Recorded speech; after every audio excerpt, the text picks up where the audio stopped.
प्रणाम हिंदुस्तान, आप देख रहे हैं India times voice of people. Lok Sabha चुनाव की जो घोषणा भी हो चुकी है, भारतीय जनता पार्टी ने हरियाणा में अपने 10 के 10 प्रत्याशी उतार दिए हैं। कांग्रेस अभी पेशोपेश में है कि किस उम्मीदवार को उतारा जाए और कौन बेहतर टक्कर दे सकता है बीजेपी के प्रत्याशियों को। इसी कड़ी में हमारे साथ डॉक्टर सुरेंद्र आर्या सिरसा जिले से संबंध रखते हैं, भारतीय जनता पार्टी के संगठन में प्रदेश मंत्री हैं और 1975 से छात्र राजनीति जो कि अखिल भारतीय विद्यार्थी परिषद और उसके बाद आरएसएस और विभिन्न प्रकल्पों में आरएसएस के भारतीय जनता पार्टी के साथ उन्होंने कार्य किया है। संगठन के काफ़ी पुराने जानकार हैं और हरियाणा भाजपा में रणनीति बनाने में या चुनाव लड़वाने में उनका बड़ा विशेष योगदान रहता है। स्वागत आर्य साहब, कैसे? धन्यवाद शर्मा जी।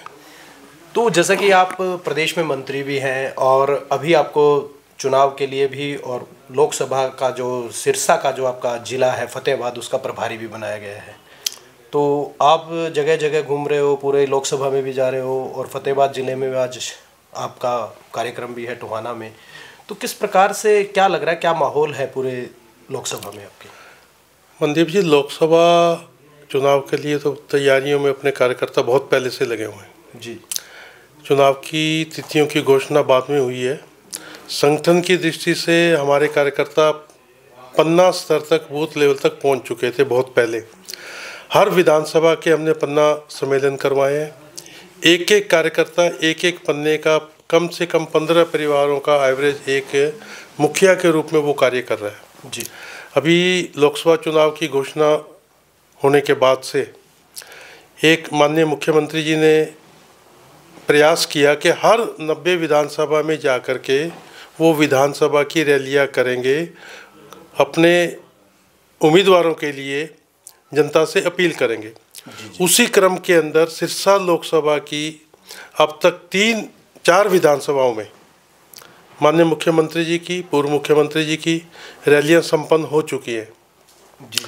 इन चारों विधानसभाओं के आंकलन को हम देखें, जनता के रिस्पॉन्स को देखें, तो पूरी तरह से साफ है कि 10 की 10 सीटें भारतीय जनता पार्टी हरियाणा में फिर से जीत करके अपना जीत का परचम लहराएगी। जी, जैसा कि आप दावा कर रहे हैं, आपका केंद्रीय नेतृत्व आपका एक नारा है कि अब की बार बीजेपी 370 पार, एनडीए 400 पार, लेकिन विपक्षी भी कह रहे हैं, जो राजनीतिक विश्लेषक भी कह रहे हैं कि हिंदी हार्टलैंड में आप मैक्सिमम सीट्स 2019 में जीत चुके हैं।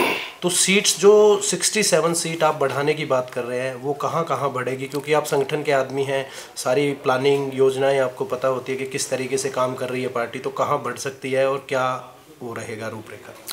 Bharatiya Janata party cadre based party है। कार्यकर्ताओं का जमीनी स्तर पर जो काम है और पिछले 10 वर्ष के अंदर माननीय मोदी जी के नेतृत्व में केंद्र की सरकार ने जो कल्याणकारी योजनाएं चलाई, गरीबों के उत्थान के लिए कार्य किए और एक एक जन जन की जो चिंता की, उसके आधार पर और पिछले चुनाव के अंदर जिन लोकसभा सीटों के ऊपर बहुत कम मार्जिन से वो सीटें हारे थे, वहाँ पर पूरी रणनीति के साथ कार्यकर्ता हमारे लगे हुए हैं और पूरा विश्वास है कि ये उत्तर और दक्षिण का जो भेद विपक्षी पार्टियां कर रही है, इस प्रकार की कोई बात नहीं है। मतलब आप ये कहना चाह रहे हैं कि दक्षिण में इस बार? हाँ, बिल्कुल बिल्कुल। मतलब कि आज तक केरल के अंदर हमने लोकसभा की कोई सीट हमने नहीं जीती। विधानसभा की पिछले चुनाव में केवल एक सीट वहाँ से जीत करके आए थे। अब इस दफ़ा आप तमिलनाडु में, आंध्र प्रदेश में, केरल के अंदर आप देखिए, साउथ के अंदर बड़ी अच्छी संख्या के अंदर हमारे सांसद जीत करके आएंगे। और ये जो भाजपा 370 पार, एनडीए 400 पार, ये केवल एक नारा हवा में नहीं दिया गया, ये काम के आंकलन के आधार पर है। उन सीटों पर जो कार्यकर्ता दिन रात एक किए हुए हैं। लेकिन जो मुख्य विपक्षी दल है कांग्रेस, वो ये कह रहा है कि जिस प्रकार हरियाणा में पिछले विधानसभा चुनाव में 2019 में आपने नारा दिया था भारतीय जनता पार्टी ने कि अब की बार 75 पार, लेकिन 40 पर सिमट गई थी और फिर विपक्ष कहेगा, विपक्ष के पास और कोई कहने के लिए कोई मुद्दा नहीं है जी। हम किसी एक पार्टी की विशेष की बात करने की यहाँ आवश्यकता नहीं समझते हैं कि सभी पार्टियां मिलकर के एक एजेंडा लेकर के आई थी कि इस सरकार के खिलाफ, मोदी जी की सरकार के खिलाफ एक हम अपना प्लेटफॉर्म बनाएंगे। इंडी गठबंधन जो उन्होंने किया, आज उसकी हालत क्या है? हर प्रदेश के अंदर कहीं कोई गठबंधन नहीं, कहीं कोई उनके नीतियाँ नहीं, कहीं कोई एक उनका नेता नहीं है। तो किस प्रकार से वो मुकाबला कर लेंगे? और जनता काम के आधार पर, मोदी जी की नीतियों के आधार पर केंद्र में और फिर प्रदेश में तीसरी बार सरकार बनाने जा रही है। तो देखिए, जैसा कि मुख्य विपक्षी दल और राजनीतिक जानकार भी ये बोलते हैं कि जो आपने हरियाणा की लोकसभा में 10 प्रत्याशी उतारे हैं, उनमें से 6 प्रत्याशियों का बैकग्राउंड जो है वो कांग्रेस का है। तो वो बोल रहे हैं कि जी हमारे उधार के प्रत्याशी हैं इनके पास। तो ये कोई बात ज़्यादा महत्व नहीं रखती। जिस भी कार्यकर्ता ने, जिस भी नेता ने भारतीय जनता पार्टी की नीतियों को ऊपर विश्वास करते हुए, मोदी जी के नेतृत्व पर विश्वास करते हुए भारतीय जनता पार्टी में सदस्यता ग्रहण की है, कार्य करने के लिए स्वेच्छा से समर्पण किया है, वो पहले किस दल में था ये महत्वपूर्ण नहीं है। आज वो इस पार्टी की विचारधारा के साथ मिलकर के चल रहे हैं। आप देख लीजिए, पिछले लंबे समय के अंदर कांग्रेस से, अन्य दलों से बहुत से नेता आए और उन्होंने इतना अच्छा काम करके दिखाया। हम हेमंत विश्वा शर्मा जी को देख सकते हैं और बहुत से हमारे पास ऐसे उदाहरण हैं। पंजाब के अंदर अभी सुनील जाखड़ जी आए, उनको उनकी क्षमता को, उनकी कार्य को देखते हुए प्रदेश अध्यक्ष बनाया गया। तो यहाँ कार्यकर्ता की क्षमता कितना, उसके अंदर कैपेसिटी है, ये देख करके दायित्व सौंपा जाता है, ये विश्वास किया जाता है। और यही कारण है कि केवल एकमात्र ये नहीं कि जो भाजपा के अंदर कार्यकर्ता कर रहे हैं उनको ही आगे मौका बढ़ने का दिया जाता है। जिस भी कार्यकर्ता में क्षमता है, जिस भी कार्यकर्ता के अंदर पोटेंशियल है, वो आगे बढ़ेगा, ये पार्टी ने देखना है। तो मतलब अच्छे लोगों को ला रहे हैं। मतलब कहने की बात ये है कि मतलब एक तरफ वो विपक्ष ये भी बोलता है कि जो बीजेपी में चला जाता है उसकी ईडी सीबीआई इंक्वायरी फाइल बंद कर दी जाती है, और जो दूसरी तरफ रह जाते हैं उनको डराया धमकाया जाता है, प्रजातंत्र का गला घोटा जा रहा है, अरविंद केजरीवाल को जेल में डाल दिया। टाइमिंग बड़ी गलत है, अगर वो दोषी हैं तो बाद में भी कर सकते थे कार्रवाई। चुनाव की जो घोषणा भी हो चुकी है, आचार संहिता भी लग चुकी है, उसके बाद ईडी सीबीआई रेड डाल रही है, तो ये तर्कसंगत नहीं है। विपक्ष क्या कर रहा है उस बात को कोई महत्व आज इस देश की जनता नहीं दे रही।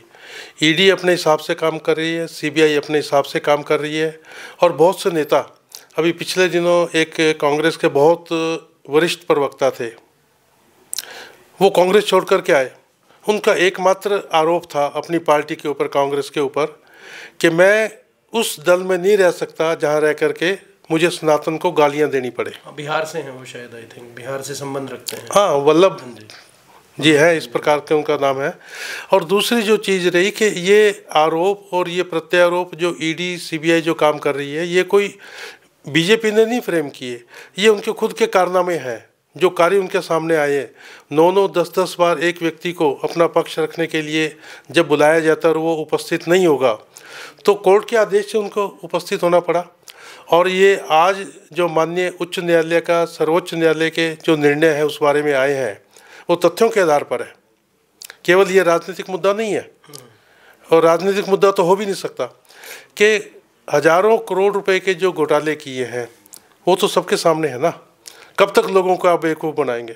संभव नहीं है आज के राजनीति में। जी, एक और जो बात निकल कर आ रही है वो ये है कि भाई बीजेपी ने 5-6 महीने पहले विधानसभा चुनाव ड्यू होने वाले हैं, और बीजेपी ने चेहरा बदल दिया है, क्योंकि बोला मनोहर लाल खट्टर के खिलाफ एंटी इनकम्बेंसी थी, इसलिए बदला है। और ये प्रयोग भारतीय जनता पार्टी करती रहती है, 10 में से 7 बार सक्सेसफुल रहा है चेहरा बदलना। लेकिन हरियाणा में यूँ विपक्षी दल भी बोल रहे हैं, जानकार भी ये बोल रहे हैं राजनीति के, कि इस बार चेहरा बदलने से कोई फ़ायदा नहीं होगा। इस पर आपकी क्या प्रतिक्रिया है? भाजपा के प्रति कोई एंटी इनकम्बेंसी नहीं है, प्रो इनकम्बेंसी आप कह सकते हैं। फिर से तीसरी बार केंद्र में, राज्य में भाजपा की सरकार बनेगी। ये पार्टी की बहुत सी रणनीति होती है कि किस प्रकार से हमने चुनाव लड़ना है, किन नेताओं का उपयोग केंद्र में, राज्य में, पार्टी में, संगठन में किया जाना है। उसके अंतर्गत बहुत सारे परिवर्तन संगठन करते हैं और बदलाव होते रहते हैं। जी, तो मतलब ये बदलाव एक मतलब अच्छे परिणाम लाने के लिए या सकारात्मक बदलाव है दोनों ही दृष्टि से। तो लोकसभा जो सिरसा है, आप उसमें सिरसा के मूलतः सिरसा के ही रहने वाले हैं आप, और फतेहाबाद के आप प्रभारी हैं, अभी जिला प्रभारी। तो मैं ये जानना चाह रहा था कि मार्जिन क्या रहेगा, क्योंकि आप घूम रहे हो सब जगह, सभी विधानसभाओं में जा रहे हो, एक अप्रोक्सीमेट आइडिया आपका क्या आकलन कह रहा है कि डॉक्टर अशोक तंवर कितने मतों से विजयी होंगे? सिरसा लोकसभा 2019 के अंदर भारतीय जनता पार्टी ने 3 लाख से अधिक मतों के साथ जीती थी, और इस दफ़ा 4 जून 2024 को आप देख लेना, पहले से अधिक मतों के साथ डॉक्टर अशोक तंवर जीत करके आएंगे। ये सभी कार्यकर्ताओं का विश्वास है, उनके कार्य के ऊपर हम पूरा विश्वास के साथ कह सकते हैं, पहले से अधिक मतों के साथ जीत करके आएंगे और सभी 9 की 9 विधानसभाओं में जीत दर्ज करेंगे।